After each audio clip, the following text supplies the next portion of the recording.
she does. She uses her body. I'm sick of watching Caitlin getting attacked. If the league doesn't step up and protect her, things are going to get ugly real fast. You want to know why this story is everywhere right now? Because the right people are finally speaking up. On June 24, 2026, the Indiana Fever faced the Phoenix Mercury.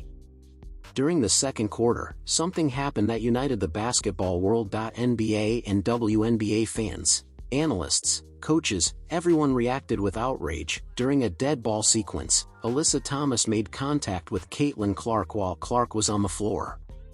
The incident quickly became one of the most talked about moments in basketball. The basketball world responded with one voice, including Steph Curry, and when the greatest shooter of this generation, the man who changed basketball forever, the player Caitlin Clark has trained with and openly admired, weighs in. People pay attention because he knows exactly what it feels like to be the best player on the court and have opponents do everything they can to slow you down. He's lived through it for years, and like millions of fans, he's been watching what's happening to Caitlin Clark. If you're new here, hit subscribe now because we're covering every angle of this story and everything that happens next. What I would love Caitlin to do is get up one time and then just slap the out of her.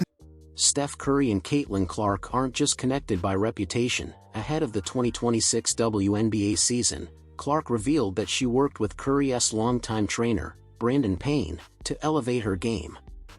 "I knew he worked with Steph, and I love Steph's game," Clark said. "I was just looking for creative ways to improve, challenge myself, and get better." This isn't just admiration, it's a relationship built on mutual respect and shared experience. And what is that shared experience? Being the most important player in your league. Being the player every defense builds its game plan around.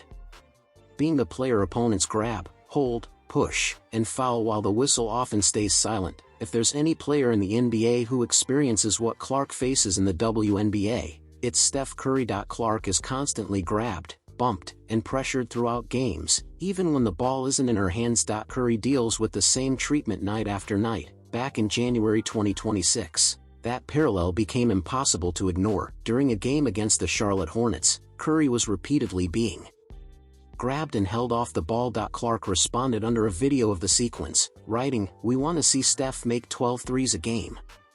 Stop grabbing him, please." Oh man, Caitlin she's a beast, man. Like, and they love her. So I'll probably say Caitlin Clark. I love Tyrese, but she's another level in terms of just the love that she has.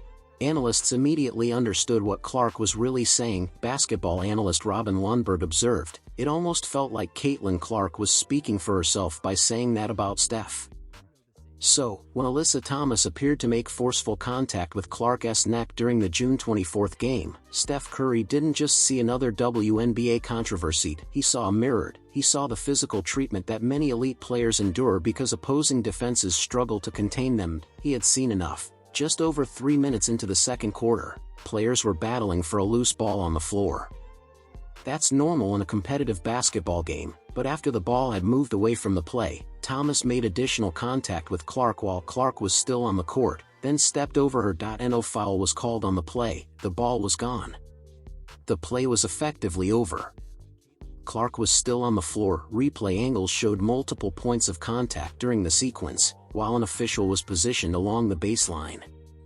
No whistle was blown. Clark later exited the game in the third quarter with a back injury and did not return. Fans reacted immediately. Many questioned the officiating and whether enough was being done to protect the league's star players. One fan wrote on X, "The refereeing is just out of control in the WNBA. If they're not careful, one of, perhaps their superstars will get seriously hurt." Deals with there's a lot of rhetoric behind her that she really has no control over, and I think that the way she handles that is just amazing. Like, I think when it comes to the game of basketball, like, she's probably top 5 most famous people that are playing right now, just in general. That includes our league as well. Others reacted even more strongly. CC claps? That's a technical. Puts her fist into CC's throat? That's nothing? What a joke, one social media user wrote. Another added, that should have been an immediate technical. Plays dirty, and it goes uncalled. These refs are a joke. A third user posted, this is nothing new. Alyssa Thomas has played this way for years. Even viewers who don't normally watch the WNBA were stunned. One fan wrote, "I honestly don't watch a lot of WNBA games, but I'm watching this one. Is this normal? My goodness."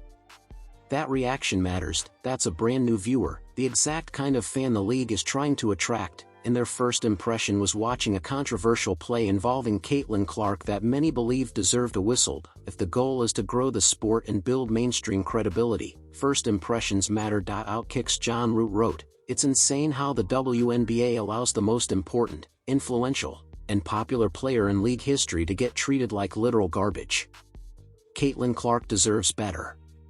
Subscribe now if you want to keep hearing stories like this covered. Barstool Sports founder Dave Portnoy summed it up perfectly. What are we even doing here? Brutal cheap shot.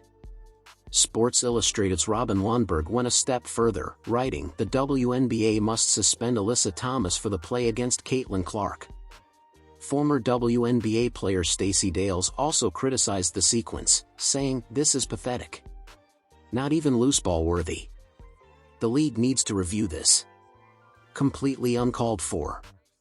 Following the incident, Clark left the game with an injury, which only intensified the conversation surrounding the play. We've been critical of Stephanie White on this channel before, but after this game, she showed up with passion and directed her frustration exactly where she believed it belonged. White told reporters, "I just saw it. I'm not sure if it had any impact on her health or not, but it was egregious. The fact that it was a no call. I heard about it at halftime. I brought it to the attention of the officials at halftime, yet we still had 11 fouls in the fourth quarter to their 2. They still shot 24 free throws in the second half." You're coming in here aware of what happened 2 nights ago? And that still happens? What? Absolutely unacceptable. No, she didn't, dude. Absolutely She just unacceptable. cursed. And the reckless closeout that they actually reviewed, and the foot still comes down on top of the defender's foot that wasn't upgraded?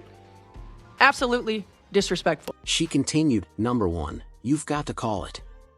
It's absolutely egregious and completely disrespectful. And then, number two, you're aware of what happened 2 nights ago, and this still happens? Absolutely unacceptable. Absolutely unacceptable." Then came what many considered her strongest statement, "The fist to the throat is crazy. It's dangerous." And then the landing space, after you reviewed it, she still comes down on another player's foot. I don't know. To me, that's like getting a do-over on a test. How do you get it wrong again? A do-over on a test, and they still got it wrong. White finished by saying, "We have a generational talent and a WNBA superstar who took 2 unnecessary shots that weren't called. I'll say it again, absolutely unacceptable." White referenced 2 separate plays, the contact involving Clark's neck and the closeout that officials reviewed but did not upgrade to a flagrant foul. Officials had the benefit of video review. They looked at the play and decided not to change the ruling. That's why this situation sparked so much debate. Caitlin Clark spent the offseason working with Steph Curry's trainer, Brandon Payne, to improve her game, return stronger from injury, and take another step forward. She put in the work. She prepared. She returned ready to compete. Then, during this game, she was involved in a controversial sequence and later exited with a back injury. For many fans, this wasn't viewed as an isolated incident. Clark has faced constant physical defense throughout her WNBA career. Opponents frequently bump, grab, and pressure her, even when she doesn't have the ball. Many believe this has become a recurring pattern. Steph Curry understands that kind of attention because he's experienced similar defensive tactics throughout his NBA career. The league's biggest stars often receive the most physical defensive treatment. The difference, many argue, is how those situations are handled. The play was reviewed, and no additional penalty was issued. That's what continues to fuel the conversation. Under WNBA rules, the league can review plays after games and issue additional discipline when appropriate. Whether that happens remains to be seen. Now, the basketball world is waiting for the league's decision. Fans, analysts, and former players all want to know the answer. Will the WNBA suspend Alyssa Thomas? And if not, what message does that send about protecting the league's biggest stars? Let us know what you think in the comments. Do you believe additional discipline is warranted? And do you think the WNBA is doing enough to protect Caitlin Clark and its other star players? We want to hear your thoughts.